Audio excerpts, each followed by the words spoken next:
Hey, Trump's base is growing, but China really isn't blinking, and the big question is who breaks first? So the update is that Wall Street really is screaming, and the Fed is talking about doing some tightening, but Trump's base, it keeps on growing. But across the ocean, China isn't blinking like whatsoever. And so the standoff with tariff and trades and all kinds of economic policy really comes in to be an arm wrestling match, if you will, a long endurance race to see who can take the most pain and which side breaks first. And I think you're going to have some really powerful insights on this particular episode. And as always, your comments and the things you bring to the table really do matter, and they matter a ton. So please stick around to the end.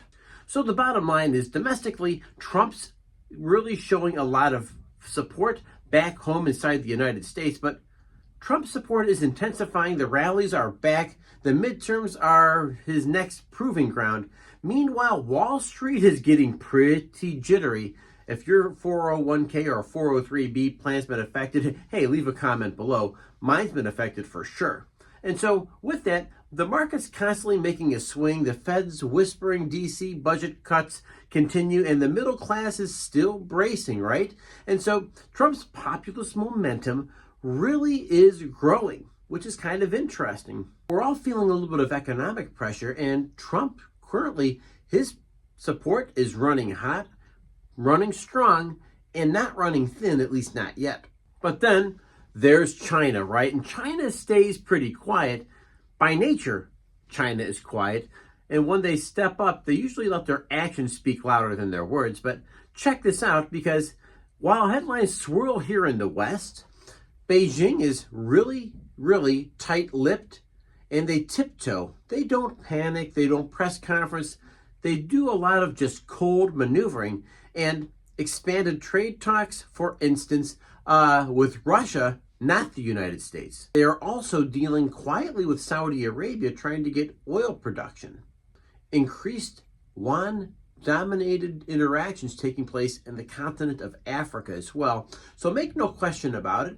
China is out, they're prowling, and they're seeing this as a great opportunity for their country. But maybe there's more to this story. The fact is, China is making a bet here that they can have a very, very tight-lipped approach to economic volatility, and they also think that they can control the message, the messaging from China, the messaging from China's people, and maybe some way, shape, or form send a psychological message to the West that China's here and China's here to stay. But it's a little bit deeper than that. Let's check out how the West is reacting right now first. The bottom line is there's different rules, but they're both playing the same game, both the United States and China. In China, you could make an argument that it's black box economics.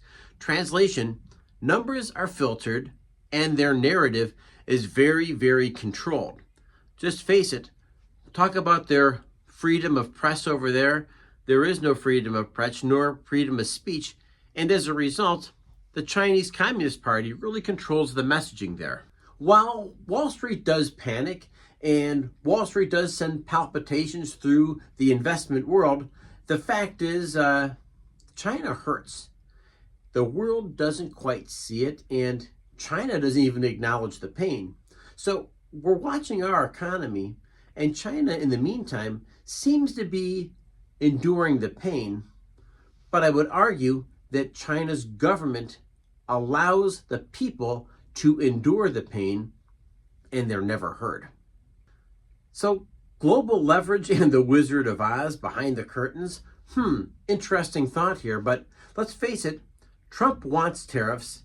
China says they can wait. U.S. elections shift everything. China plans decades ahead. So here's the question no one is asking. Is China really strong, or just looking good at hiding their weakness? Maybe there's not a dragon in China. Instead, maybe there's the great Oz behind the curtains, pulling the levers and sweating all along. In China, they try to portray strength, but the question really becomes, is it real strength, or is it just the wizard behind the curtain? Who breaks first? Trump's base is rising in the West. China is tightening their grip on their own people and their messaging to the world. But this isn't a race to the top. It's really a test about who blinks first, in America's economic emotions or China's political silence. And in that silence, we'd better hope that someone's watching the curtain. Because behind the curtain, we know there's a wizard. Hey, I'm Brian. Thanks for joining the Economic Report. Make sure you comment, you like, you subscribe, because your insights really do matter. And maybe most importantly, you have insights that we don't quite see on this channel. So leave your comment and make sure you subscribe so I can deliver this daily right to your inbox. Make sure you like, because YouTube does that, and every time you send a like, you also feed Charlie. And with that, remember, the biggest battle we're fighting is the one between our ears. Go out and celebrate your victories and stay healthy.